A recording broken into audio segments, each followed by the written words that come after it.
박정희 대통령 각하의 일생 가운데 우리가 지난주 숙군에서 구원받는 이승만 박사가 사면시켜준 3.1절에 사면시켜준, 그래서 죽음 직전까지 갔다가 사형 선고는 안 받았지만 무기징역으로 죽음 직전까지 갔고, 무기징역이 왜 무서운 거 아니? 무기징역 받고 그 다음 해에 유교가 났잖아요. 제가 말씀드렸지 않습니까? 유교가 나자마자 형무소에 있는 숙군에 관련된 사람은 형량이 1개월 남았든 2개월 남았든 어떻게 다 사형시켰단 말입니다. 그러니까 그 당시 감옥에 있었으면 다 죽는 거예요. 무기징역을 받고 10년형을 받고 5년형을 받았다 하더라도. 그런데 이승만 박사님께서 박정희 대통령을 자기의 청년 시절, 자기도 대역죄로 엮여서 죽을 뻔했다가 살아난 것을 하면서 인재를 함부로 죽이면 안 돼, 살려. 그래서 유일하게 살려준 박정희 대통령의 그 구명 역사를 지난주에 배웠습니다. 자, 오늘은 이제 박정희 청년이 6.25를 통해서 군인 천재로 전쟁 영웅으로 이제 부활하는 그런 이야기를 여러분들에게 나눠보려고 합니다. 자, 여러분 사진 보세요. 첫 번째 사진. 자, 박정희 대통령이 언제 이제 오게 되냐면, 자, 6.25가 났죠. 6.25가 났을 때 박정희 청년은 문관으로 전투정보과에 근무하면서 놀라운 거는 북한의 남침 상황을 다 파악해가지고 보고서를 다 올렸던 그런 아주 군사 천재였습니다. 근데 어머님 기일 때문에 그 전해에 그 숙군 사건에서 어머님 제대로 못 모셨잖아요. 그래서 어머님 제사 일주기로 대구에 내려간 사이에 전쟁이 난 거예요. 그 전쟁이 나니까 이제 부랴부랴 열차 타고 올라와서 27일 날 저녁에 육군본부에 도착했는데 곧바로 이제 또 후퇴를 하게 되지 않습니까? 여러분, 이 과정에서 여러분 3일 만에 수도 서울이 점령당했습니다. 3일 만에 수도 서울이 점령당했다는 건 뭐예요? 거의 전쟁이 졌다는 의미죠. 그러니까 이때 종북 좌파 세력들은 다 월북하거나 또 북한에 붙었죠. 그러니까 이 김종필 같이 이제 박정희 문관하고 근무를 했었고, 또 박정희의 조카 사위 아닙니까? 그러니까 걱정이 됐다는 거예요. 과연 박정희도 월북하는 거 아니냐, 이런 생각을 했었다는 거예요. 그런데 지난 그 숙군 작전에 제가 말씀드렸던 것처럼 송호성이는 넘어갔습니다. 송호성이는 그때 그 오늘날로 말하면 예비군 사령관 같은 거 하고 있다가 북계군이 오자 옳다구나 땡이로구나 해서 바로 월북해가지고 대우를 받죠. 근데 박정희 문관은 이제 한강을 넘어서 탈출해서 수원 육군본부에 가서, 그때 오히려 김종필이보다 먼저 와서 김종필이를 반가워해 주니까 김종필이도 그때 박정희 이 문관은 전혀 공산주의 관계없구나 라고 하는 그런 이제 증언이 나옵니다. 자, 그래서 이제 6.25가 일어나서 계속 근무하는데, 여러분 7월 7일 날 유엔군이 이제 유엔에서 조직이 되죠. 그리고 7월 14일 날 이제 콜린스 미 합참 미 육군 참모총장이 유엔기를 메가더 원수에게, 유엔군 사령관에게 증정을 합니다. 그날 이승만 박사가 한 일이 두 가지입니다. 첫째, 전시 작전권을 메가더 사령관에게 주는 거예요. 여러분, 이거는 엄청난 축복입니다. 여러분, 전시 작전권 가지고 종북 좌파가 여러 가지로 떠버리는데, 여러분 조금만 우리 그 지식인들이 생각하면, 자, 제가 쉬운 예를 들을게요. 강경화 외무부 장관이 감비아 외교를 많이 했죠. 아프리카 감비아, 아프리카의 후진국 중에 하나. 그래서 아프리카 감비아가 그 내전을 해요. 내전을. 그런데 우리나라 그 지금 최정예, 우리 청년들이 지금 최정예 아닙니까? 이 최정예 국군이 감비아 내전을 도와준다고 생각해 봅시다. 그러면 감비아 군대가 전작권을 줘요, 안 줘요? 당연히 줘야죠. 아니, 창 들고 활 쏘는서 지금 내전하는데 K1 특수부대 소총을 가지고 들어오는 국군을 걔네들이 어떻게 지휘합니까? 이제 신생 대한민국은 그야말로 옷도 제대로 없어 일본군이 남겨두고 간 그 쪼가리를 입는 국군이 어떻게 유엔군을 지휘합니까? 당연히 유엔군의 지휘를 받는 것이 당연하죠. 근데 유엔군의 지휘를 받는 정도가 아닙니다. 이승만 박사가 전시 작전권을 주면서 크게 세 가지 조건을 달았어요. 첫째, 언제든지 우리가 필요하면 작전권을 회수한다. 둘째, 편제나 진급이나 이런 행정 모든 거는 우리가 행사한다. 그러니까 이승만 박사가 백선엽 장군 같은 경우는 1년에 하나씩 별을 달아주지 않았습니까? 30세부터. 그리고 작전을 휘하부대를 작전을 해야 되니까 거의 유엔군과 똑같은 그런 보급이라든지 그런 지원을 받을 수밖에 없지 않습니까? 그게 무슨 얘기입니까? 우리 국군은 주먹밥도 제대로 못 먹는데 유엔군의 작전권 안에 들어가면서 유엔군이 지휘하면서 뭐예요? 미군 시레이션을 먹잖아요. 철모도 제대로 없는데 최첨단 철문을 쓰게 되고 모든 무기와 장비를 다 지원받게 되고, 그러면서 사실 한강의 기적의 핵심이 어떤 의미에서는 전작권 를 준 겁니다. 전작권을 줌으로 말미암아 대한민국 국군이 급속하게 미군식 최첨단 시스템과 장비와 모든 것을 갖고 그 엘리트 장교들이 메가더의 지휘를 받으면서 미국의 최고 장성들의 지휘를 받으면서 그들의 지휘와 행정 시스템과 이런 걸 배우면서 전쟁에 승리할 수 있었고, 그것을 휴전 이후에는 바로 경부고속도로라든지 또 포항제철이라든지 이거 다 누가 했어요? 군인 엘리트들이 했잖아요. 그리고 놀라운 것은 그때 이승만 박사가 박정희 소령을 정보공으로 복귀시킵니다. 현역으로. 그래서 현역 소령으로 복귀시킨 날이 이날입니다. 그래서 이제 11년 후에 이제 박정희 의장이 성공을 하고 혁명을 성공을 하고 케네디의 초청을 받아가지고 미국에 가지 않습니까? 미국에 가서 이제 케네디와 정상회담을 하고 난 다음에 메가더 원수를 만납니다. 근데 메가더 원수가 나의 옛 전우를 만나서 영광이다. 여기 어마어마한 표현입니다. 정말 미국의 대통령도 함부로 못하는 최고의 그 메가더 원수가 그 당시 소령이었던 박정희를 전우를 만나서 영광이다라고 하는 이 놀라운 거에는 그럴 만한 이유가 있었다는 거예요. 자, 그래서 그 다음 사진 보세요. 자, 왜 메가더 원수가 그 당시에 메가더 유엔군 총사령관이 갓 소령으로 복귀한 박정희 소령을 어떻게 알 수가 있고 어떻게 동지라고 얘기할 수가 있느냐? 자, 여러분 낙동강 방어작전 아시죠? 낙동강 방어작전에 오늘도 달력을 만들면서 어떤 분이 다부동 전투 기념일을 넣어야 되지 않느냐? 다부동 전투, 백선엽 장군이 승리로 이끈 다부동 전투를 넣어야 되지 않느냐? 그리고 경북 지역에서는 지금 다부동 전적지와 다부동 기념일을 만들자라고 그런 운동까지도 하면서 한다는 거예요. 여러분 놀라운 거는요, 다부동 전투의 그 핵심적인 공을 누가 세웠냐? 박정희 소령이 세운 겁니다. 이게 무슨 뜻이냐? 자, 1950년 8월 21일 날 다부동 전투에서 국군 1사단과 싸우는 북계군 14단 포병단장 정봉옥 중령이 기순을 해왔습니다. 최고위급 그 당시에 그 북계군 장군이었죠. 포병 중령인 이 중자, 우리말로 한 중령, 이 정봉옥 중령이 기순해 와가지고 이걸 누가 신문했습니까? 당연히 정복과의 박정희 소령이 했죠.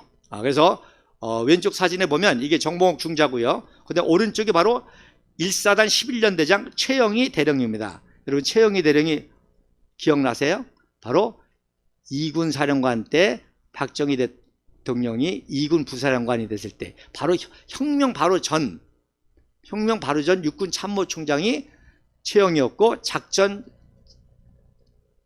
작전 참모부장이 박정희 소장이었습니다. 근데 둘 다 자천돼 가지고 최영희는 2군 사령관이 되고 박정희 소장은 2군 부사령관이 되죠. 이때부터 인연이 있었던 거예요. 그리고 그 가운데 있는 사람은 미 기병 1사단 정보장교에서 안 돼요. 그래가지고 박정희 소령이 그 정보국 소자 이 중좌의 그 정보를 입수하는데 크게 세 가지입니다. 첫째는 뭔가 하니 2군 단장 김무정이가 대구를 완전히 초토화 시켜가지고 대구 시민을 고려하지 않는 완전히 초토화시키는 기습 포격 작전을 한다고는 정보를 파악해가지고 바로 유엔군 미군 사령부에다가 이 보고를 해가지고 한 발 먼저 2군 단장 김무정 중정이 대구 초토화 작전 하기 직전에 바로 B-29를 엄청나게 선제 공격해가지고 이 2군단을 작살을 낸 거예요. 자, 그 다음에 8월 15일 날 사실 이런 대대적인 폭격이 8월 15일 날 있었습니다. 그래서 유명한 이 초량교회 기도회라는 게 있어요. 그 초량교회에서 6.25 전장 때 이제 1차 기도회 때 1차 기도회를 해가지고 유엔이 이제 군이 형성돼가지고 우리나라를 도와주지 않습니까? 그 다음에 두 번째 기도회가 8월 15일 날이었습니다. 왜? 이 낙동강 방어를 할 수 있는 그 당시에 최선의 방법은 강력한 공군력을 가지고 이 폭격을 하는 겁니다. 그런데 장마철에 날씨가 흐려가지고 비행기가 뜨지를 못하는 거예요. 그러니까 이승만 박사가 하도 애가 타가지고 제2차 기도회를 초량기도회 기도를 했던 거죠. 이 낙동강의 전 전선을 방어할 수 있는 유일한 방법은 공군의 강력한 공군력으로 북괴군을 폭격하는 건데 비행기가 못 뜨니까 그래가지고 기도를 했더니 8월 15일 날 화창해져 가지고 약 300대의 폭격기 그래서 이 초토화 폭격을 했던 거죠. 물론 어느 정도 효과는 있었습니다. 근데 나중에 정봉욱 중령이 하는 얘기가 폭격을 하면 뭐예요? 다 위장돼 가지고 위치를 모르는데 그러니까 위협적이긴 했지만 큰 효과를 못 거뒀다는 거예요. 그런데 정봉욱 중장이 직접 와가지고 지도에다가 포진지가 어디 있는지 여기 과수원에 있고 여기 숲속에 있고 일일이 다 지적해 주니까 날씨가 흐린데도 폭격을 해가지고 작살을 했던 거죠. 그래서 낙동강 방어작전의 성공의 비결이 여기 있었던 겁니다. 그 다음에 우리가 북괴군을 모르잖아요. 그런데 정봉욱 중장이 와서 북괴군의 편제, 인사, 어떻게 작전하고 어떻게 하는 거 이런 모든 정보를 주고 그 정보를 박정희 대통령이 정리해서 했기 때문에 그 다음에 바로 마산 전투라든지 또 영천 전투라든지 이런 전투에서 승리할 수가 있었다는 거야. 그래서 이렇게 낙동강 전투에서 승리하니까 어떻게 됐습니까? 인천 상륙작전을 성공할 수 있었던 거죠. 그래서 박정희 소령을 나의 전우다 그렇게 말한 겁니다. 자, 그 다음 사진 보세요. 그래서 1계급 특진을 하죠. 그래서 소령 복귀 2달 만에 1계급 특진해서 중년이 되는데 여러분 이 사진 여러분 옥천에서도 우리 동지들이 보셨을 거예요. 9월 15일 날 약혼식 사진이다라고만 기록이 됐는데 9월 15일이 어떤 날이죠? 인천 상륙작전 성공한 날입니다. 자, 인천 상륙작전 성공하니까 그 다음부터 뭐예요? 부산에서부터 서울까지 엄청난 군수물자가 이동이 돼야 돼요. 그래서 그 당시에는 병참부가 있었고 병참부 내에 이 수송 업무들이 있었는데 이 엄청난 수송 업무를 효율적으로 하기 위해서 최초로 수송관을 만들었는데 이 수송관이 누굽니까? 박정희 중령입니다. 그래서 이 사진은 세 가지 굉장히 중요한 역사적인 의미가 있는데 인천 상륙작전 성공으로 최초의 육군 본부에 수송관이 세워지고 초대 수송관이 박정희 중령이었고 다부동 전투의 승리로 인해서 2개월 만에 중령으로 특진했고 그래서 또 유경수를 만나서 약혼할 수가 있는 그런 어마어마한 비밀을 간직한 사진이 바로 이 사진입니다. 자, 여러분 아시는 대로 그 당시 정일권이는 박정희 이 청년과 나이도 똑같고 그런데 육군 참모총장 별 2개입니다. 별 2개. 육군 참모총장이에요. 근데 이제 복귀해가지고 소령인데 여러분 말년 소령 같으면은 뭐 그야말로 장래가 없지 않습니까? 그래서 이게 또 이경수라고 하는 이 독립운동가 집안에 정말 장차 영분이 될 이 이경수와 결혼할 수 있었던 계기도 바로 이때부터 박정희는 그야말로 떠오르는 정말 장래가 촉망되는 그런 장교였기 때문에 결혼할 수 있었지. 만약에 그냥 말년 소령이다. 그러면 누가 결혼하겠습니까? 거들떠도 안 보겠죠. 그래서 이게 바로 수송관 사진이에요. 그러니까 헌병들이 같이 있지 않습니까? 자, 그래서 보세요. 지난주 우리가 사진 봤지 않습니까? 1년 만에 사람이 이렇게 변합니다. 1년 만에. 그래서 49년 4월 7일 날 사면 받고 있을 때 박정희 청년의 몰골인데 정말 죽음 직전까지 갔잖아요. 근데 1년 만에 어떤 놈에서 1년도 아니죠. 1950년 2월 7일 날 이 같이 동거하던 이열란이가 또 가출을 합니다. 가출까지 합니다. 그런 자기는 원산에서 공산주의가 싫어서 내려왔는데 자기 애인이 이런 숙군 사건으로 이런 고난을 받았으니까 이열란이가 2월 7일 날 또 가출까지 하죠. 그랬는데 6.25를 만나서 복귀하면서 어떤 의미에서 4개월 만에 이렇게 변하셨어요. 부활이죠. 그래서 이경수라는 여인을 만나면서 또 중령이 진급되면서 수송관이 되면서 메가더 유엔군 사령관이 별 5개가 육군 중령을 나의 전우를 만나서 영광이라고 할 정도의 이러한 군인 천재로 전쟁 영웅으로 부상하는 모습을 보세요. 물론 이제 살도 좀 찌셨겠지만 너무나 대조적이죠. 그래서 부활이라는 표현을 제가 쓰는 겁니다. 그래서 1년 전에는 죽음에서 부활했고 이제 죽음에서 부활해서 삶은 뭐예요? 그러나 전쟁을 통해서 박정희라고 하는 위대한 군인 천재가 전쟁 영웅으로 부상하게 됐다는 겁니다. 자, 그래가지고 이제 서울을 수복하 인천 상륙작전이 성공해서 서울을 수복했죠. 서울을 수복하면서 북진을 하죠. 그러다 보니까 수도 방어에 필요한 최초의 사단이 창설이 되는데 그게 제9사단입니다. 그래서 6.25가 나고 첫 번째 생긴 부대는 사실 11사단입니다. 그러나 그 11사단은 게릴라들을 소탕하기 위한 그런 부대였었고 정식으로 이제 북진을 통해서 수도를 방어할 새로운 정예사단으로 제9사단을 창설하는데 제9사단을 창설하니까 의미가 있지 않습니까? 역사적 의미가 있지 않습니까? 6.25 전쟁 이후로 최초의 정예사단 9사단을 창설하면서 당연히 사단장 중에서 제일 촉망받는 장도영 준장이 초대 사단장이 되고 역시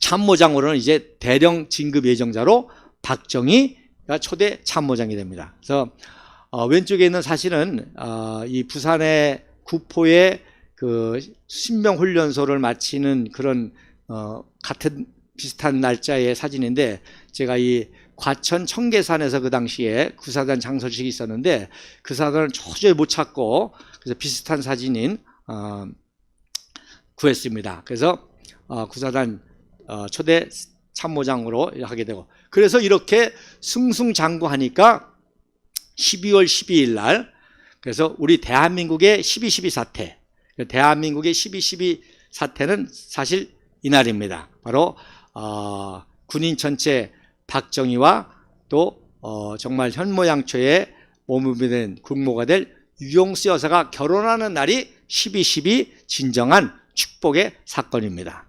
그리고 지난번에도 말씀드렸죠. 1948년 12월 12일 유엔 인준을 받은 날입니다. 사실 이날이 제일 우리나라에서는 건국절보다도 더 중요합니다. 8.15 해방, 8.15 건국보다도 더 중요한 날이 언제? 유엔의 인준을 받은 12월 12일입니다. 제가 말씀드렸잖아요. 일본을 방문했는데도 태극기를 들고 가잖아요. 태극기를 개항을 못해요. 왜? 인준을 못 받았으니까. 그러니까 이승만 대통령이 종이 태극기까지 들고 가지 않았습니까? 근데 12월 12일 날 유엔 총회에서 인준을 받았기 때문에 이제 모든 나라들과 정상적인 국제 외교 관계를 맺을 수 있고 이런 일을 했던 거죠. 그래서 그 축복, 이승만 박사의 축복, 두 번째 축복은 바로 박정희라고 하는 군인 천재와 유경수 영부인이 결혼을 통해서 이제 위대한 대한민국의 또 하나의 영웅이 등장하게 되는 것입니다. 자, 그래서 그 다음 사진 보면 이게 이제 신부 측 하객이 모인 사진이거든요. 당연히 전쟁 통인이 신부 측 하객이 어디 있겠어요. 그래서 유계수 여동생이 보이죠. 그리고 오른쪽에 있는 장교 송재천이 바로 중매슨 장교입니다. 그래서 박정희 전투정보과장하고 같이 근무했던 이 송재천 중위가 대구사범학교 1년 후배고, 또 옥천에서 농업학교 교사하다가 늦게 장교가 돼서 들어왔고, 또 유경수 여사의 이종 육촌 매제입니다. 그러니까 어머니 유경수 영부인의 이모의 사촌이죠.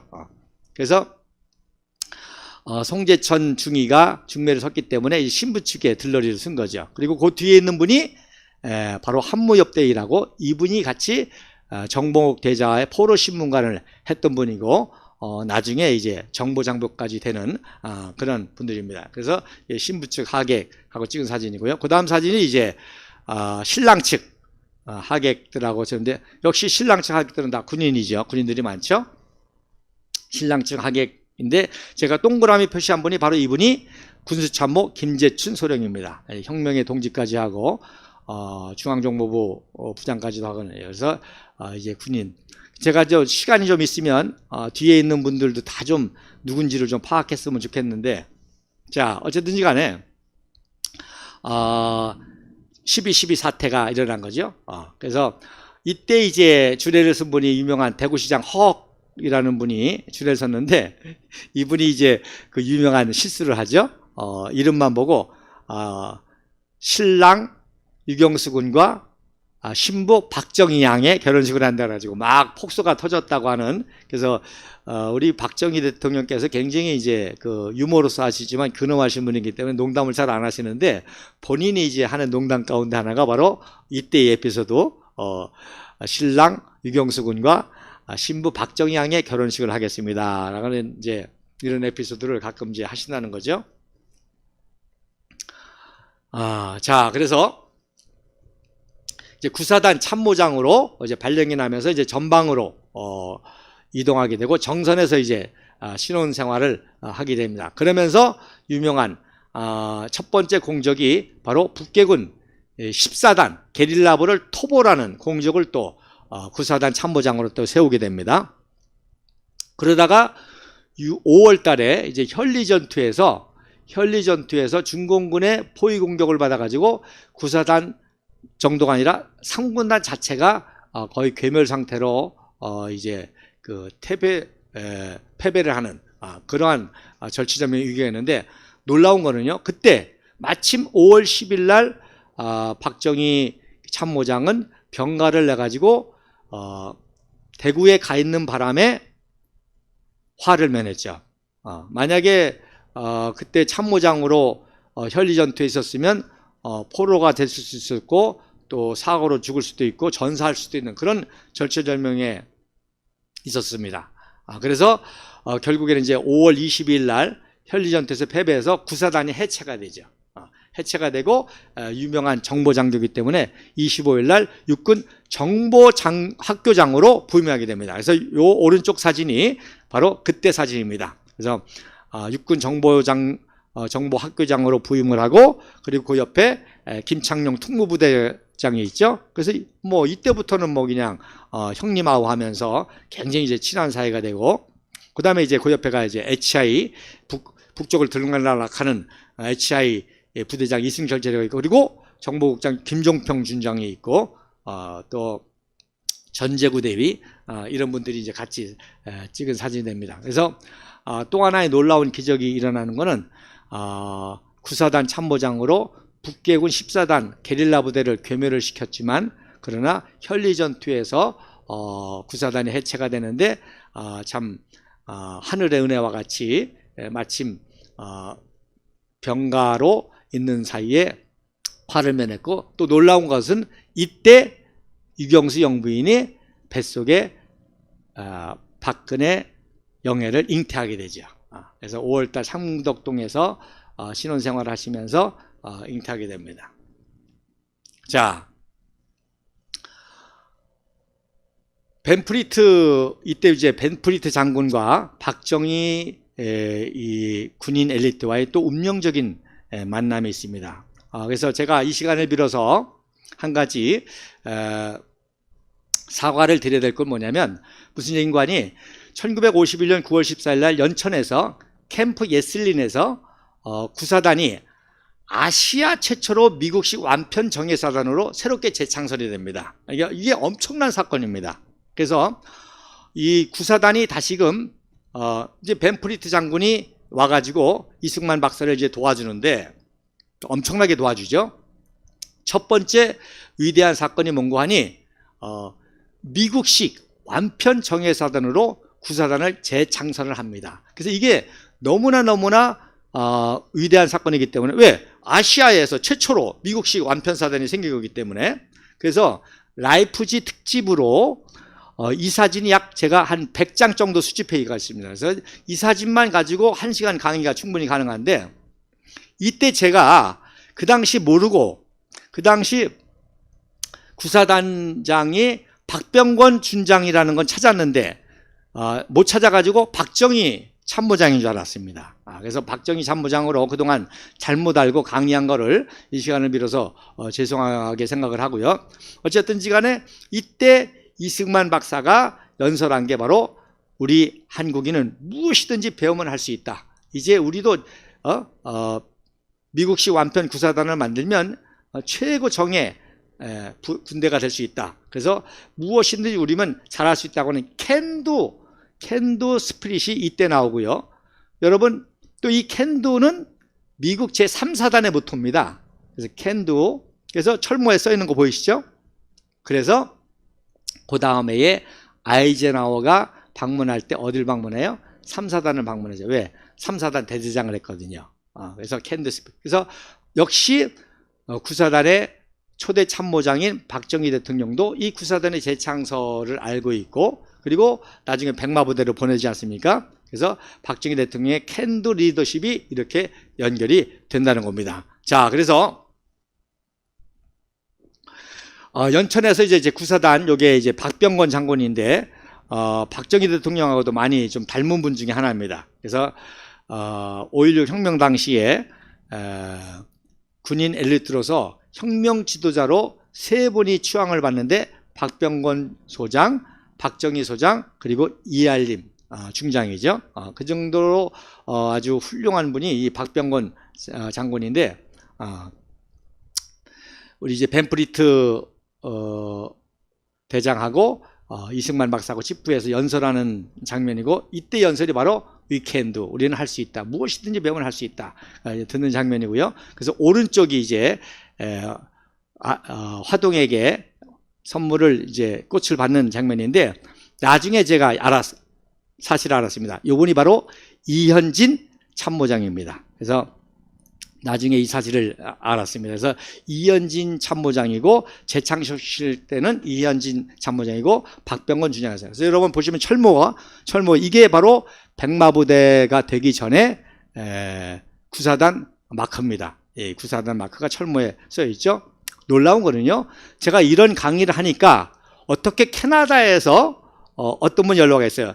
제가 이때 화동을 준 사람입니다 라고 캐나다에 이민했던 지금 한 70세 되시는 분이, 그러니까 요때가 한 5살 6살 때니까 지금 몇 살이에요?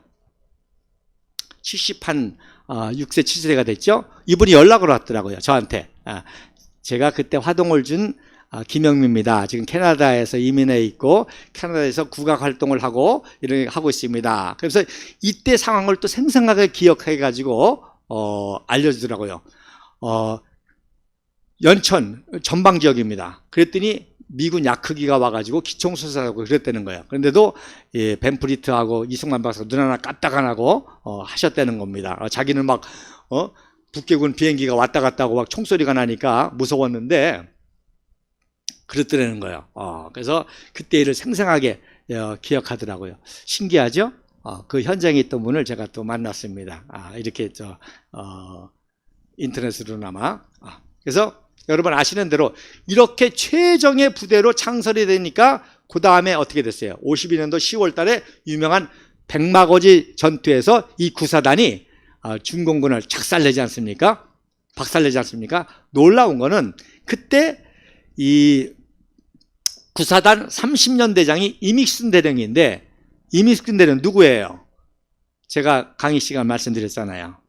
바로 조선경비사관학교 애국가 사저 쓸 때 옆에서 컨닝한 게 누구예요? 이믹슨 생도였잖아요. 근데 이 이믹슨 대령이 연대장이 돼가지고 백마고지의 승리의 주역이 되면서 그 아주 포격으로 펴와야 된 그 모습이 백마의 모습과 같다라고 한 분이 이믹슨 대령입니다. 그래서 그것이 백마고지 전투가 되고 이승만 박사가 그러면 백마부대라고 하자. 그래서 백마부대의 명칭을 주게 되므로 1년 만에 이 구사단 마크가 요 마크에서 백마의 마크로 바뀌고 또 백마부대라고는 명칭을 갖게 되는 거지요. 어느덧 시간이 많이 갔네요. 유학까지 가려고 그랬는데 유학까지 못 갈 것 같고요. 그 다음에 이제 그럼 요것만 말씀을 드리고, 벤프리트 장군. 자, 박정희 이제 정보사령관을 마치고 이제 그 다음에 바로 구사단, 이 구사단의 핵심의 무언가하니 미국식 일개 포병 대대가 포병이 증설된 완편사단이 바로 구사단입니다. 그 다음에 한 작업이 뭔고 하니 이제 포병 여단을 만들어서 일개 군단에 하나씩 배속하는 이제 제2군단을 재창설하게 되는데, 바로 그때 포병 프로그램으로 박정희가 이제 최고의 이제 포병 장교로 등장하게 되는 겁니다. 그래서 이 벤프리트 사령관하고 박정희 포병 대령하고 이제 만남이 있게 되는데, 참 놀라운 거는요, 박정희 대통령도 장군도 진급이 굉장히 늦었잖아요. 벤프리트 대장도 진급이 굉장히 늦었습니다. 이게 또 유명한 사건인데, 벤프리트가 소령 때 미국의 유명한 마샬이 대령 때 보병학교장이었는데, 그때 술 먹고 사고 친 그 장교 이름이 벤프리트인 거예요. 그래가지고 그 벤프리트 이름을 기억하고 있다가 마샬이 육군 참모총장이 될 때 벤프리트 대령이 최고의 아이젠하워와 동기생으로 최고의 장교인데, 장군 진급만 올라가면 마샬이 이놈 음주 벤프리트 안 돼. 그래가지고요 대령만 8년을 했습니다. 그러니까 벤프리트도 참 훌륭한 게 그렇게 진급이 느려하게 되는데도 참고 인내한 거예요. 원래 아이젠하워도 그랬죠. 아이젠하워는 소령만 18년을 했습니다. 자, 그런데 벤프리트가 그러한 그 진급이 느려하게 되고 자기 동기생들은 다 아이젠하워는 별 4개가 되고 또 자기 리치웨이는 소장이 되고 하는데, 이유도 불문하고 계속 진급이 떨어지는 말년 대령임에도 불구하고 자기 임무에 충실했다가 언제 이 사실이 밝게 되느냐, 아이젠하워가 이제 갑자기 이제 그 아이젠하워가 마샬에게 발탁이 돼가지고 육군 대장이 되면서 지중해 작전 사령관이 되지 않습니까? 그래서 지중해 작전 사령관이 되니까 이제 참모총장 마샬하고 대화를 할 기회가 있단 말입니다. 그래가지고 직접적으로 아이젠하워가 내 동기생 벤프리트가 굉장히 유능한데 왜 이렇게 진급이 떨어지느냐 그랬더니 마샬이 그 벤프리트 걔 말이야 내가 보병학교 대령 때 보니까 술 먹고 아주 행실이 나쁜 그런 애라 내가 진급을 안 시켰다 했더니 벤프리트는 술을 못합니다. 술을 못해? 벤프리트는 술을 못하는 아주 경건한 기독교인이고 아주 유능한 장교입니다. 그때 마샬이 오해했다는 걸 깨달은 거예요. 그래서 그때부터는 이제 1년마다 별을 달게 되죠. 그러니까 벤프리트와 박정희의 또 이 운명이 또 비슷합니다. 그리고 벤프리트도 또 포병장교고 또 국군의 증강의 핵심은 포병의 포병의 현대화거든요. 그래서 이렇게 해서 벤프리트와 박정희가 운명적으로 만나는 사건은 다음 주에 계속 하도록 하겠습니다. 이 1시간이 넘게 이렇게 시청해 주신 우리 시청자들에게 감사를 드리고 오늘 이제 유학까지 가려고 했더니 못 갔습니다. 자, 다음 주에 기대하시라. 벤프리트와 박정희 이 포병 천재와의 어떻게 만나게 되는 이 사건이 전개될지 기대하시라. 개봉박도 다음 주에 뵙겠습니다. 감사합니다.